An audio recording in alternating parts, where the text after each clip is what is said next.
but that relationship with the Holy Spirit, and then starting to surround yourself with other believers that are like kind of encouraging some of that, right?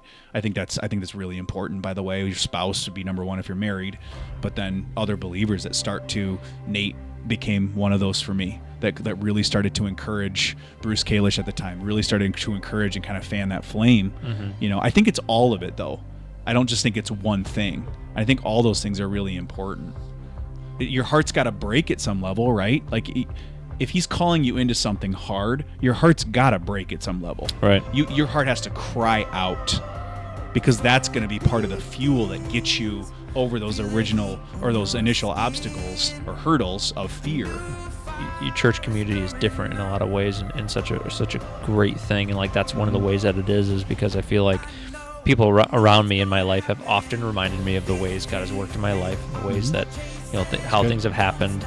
And so I feel like and it goes against our nature in a lot of ways. We want to figure things out on our own, but man, when you can share the suffering with others, like there's something biblical about sharing suffering with others and walking with people and sharing burdens and things that can help you on the other side of that when other things come to help you remember where you came from and what God did in your life.